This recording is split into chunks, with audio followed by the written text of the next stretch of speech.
My dear senior friends, how many of you have decided to start your own YouTube channel in 2025? It's time to make up your mind. Today, I'm excited to share some personal insights. Stay with me till the end. I have some key takeaways that will help you on your journey. If you are tuning into my podcast for the first time, don't forget to subscribe so you never miss an update. Creating content is a marathon, not a sprint. Mathematically, YouTube is equal to marathon. YouTube not equal to sprint. The true satisfaction lies in sticking with the journey, staying on track until you cross your finish line. In this episode, we'll cover two key pillars of YouTube creation: script writing and recording. Script writing is for setting the foundation for clarity and engagement. Recording is for bringing your ideas to life with confidence and consistency.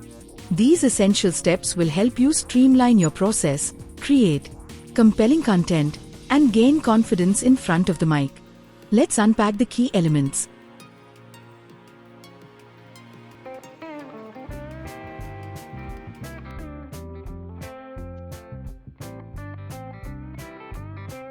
Hello everyone, and welcome back to the next episode of my podcast.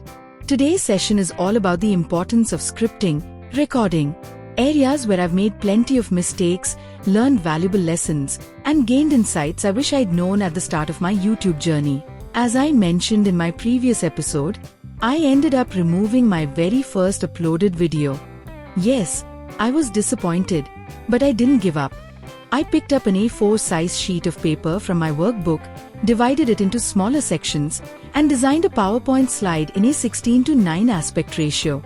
I selected images from various websites, such as teachers moving a pointer to highlight text on a board, and even created custom visuals using cartoon elements. That's when I discovered you could add sound effects and animations directly in PowerPoint. Finally, my screen content was ready. I used the built-in mic on my Windows 11 PC and recorded, without a script. I used to wonder why people spend so much time editing. If you record without mistakes, I thought, why edit? I was confident the process would be effortless. But when I played back my recording, I noticed minor errors. So, I deleted it and tried again. Believe it or not, I recorded that video 14 times. Yes, 14. The final version had no major mistakes, but long, awkward pauses remained. Only after receiving feedback, I realized how important scripting and editing are. Before you start recording, take time to understand the basics of scripting, recording, and editing. You don't need to master everything right away. Just get familiar with the process. Improvement will come naturally as you continue. Even the biggest creators today began with small setups and humble beginnings. They haven't deleted those early efforts, they're still visible. It's a reminder, it's okay to start small. However, preparing well and learning from others' experiences can help you avoid common early mistakes and accelerate your growth. Yes, educational channels often grow at a slower pace compared to entertainment, tech, or motivational ones. But don't let that discourage you. In India, many educational creators have built massive subscriber bases by offering live lessons at minimal fees. These channels make quality education affordable and accessible, something that would otherwise cost parents much more in traditional coaching classes. So, while growth may take time, the impact of educational content is undeniable. One of the most crucial factors for growth is sound quality. Beyond good content and visuals, your voice needs to hook the audience within the first 10 seconds. Even after 11 months of creating voiceovers, I still feel I haven't recorded one that completely satisfies me, but I'm improving. Perfection requires practice. Success comes with persistence. So please, don't get discouraged. Keep going. One thing I heard in a YouTube tutorial really stayed with me. Every 10 minutes of perfect recording, it often takes 60 minutes. 50 of them filled with mistakes. That stuck with me because it reassured me. It's not just me struggling. Many creators go through this, especially in the beginning. So please, I repeat, don't get discouraged. Keep going. Recording isn't always smooth, but that's normal, and it's okay. All you need is patience and persistence. Write a script before recording. It saves a lot of time. If using PowerPoint, type your script into the notes section. It works like a teleprompter. Write in your natural tone, like you're talking to a friend. Include pauses, emphasis, and cues for visuals in the script. Rehearse out loud for better flow. If you can't memorize the script, no problem. Especially if you're not showing your face. There's no one-size-fits-all approach to recording. Many tutorials suggest recording in a quiet room, early in the morning, or even standing instead of sitting. These tips can be helpful, but ultimately, you need to find what works best for you and your environment. For example, some recommend recording early in the morning, but in some areas, that's exactly when birds are loudest.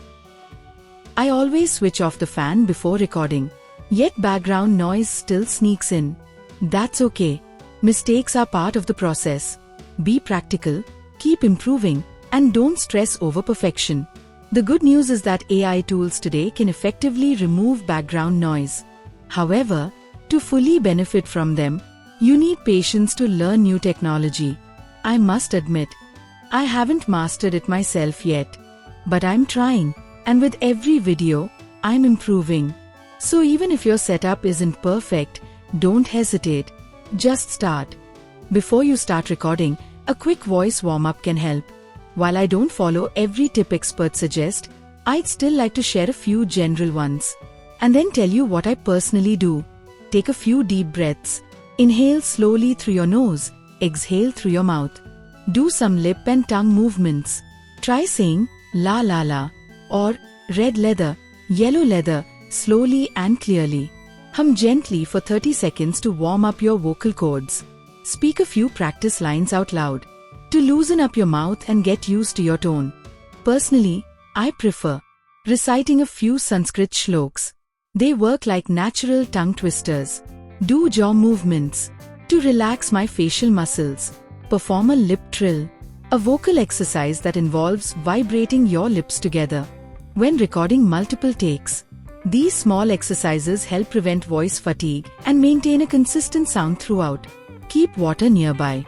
A dry throat versus a freshly moistened one can produce noticeably different sound quality, so sip mindfully. Once I started using the built-in video editor on my Windows 11 PC, I adopted a modular recording approach for my PowerPoint presentations. Here's what helped. Recording slide by slide instead of all at once. If recording jumps to the next slide, use clear recordings on current slide before resuming. Recording the same sentence twice when resuming.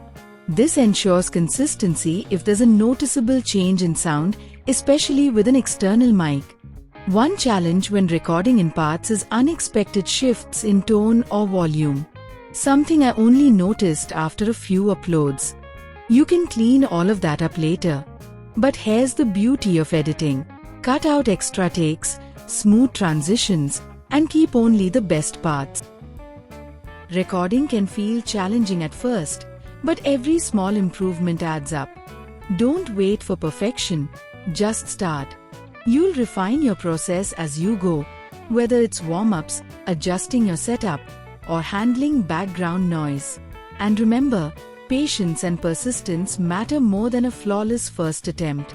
Every great creator started somewhere, and with time, you'll find your rhythm too. Editing is a powerful tool, and we'll dive deeper into its importance, audience engagement tricks, and uploading strategies in the next episode. Until then, keep experimenting, keep improving, and most importantly, keep creating.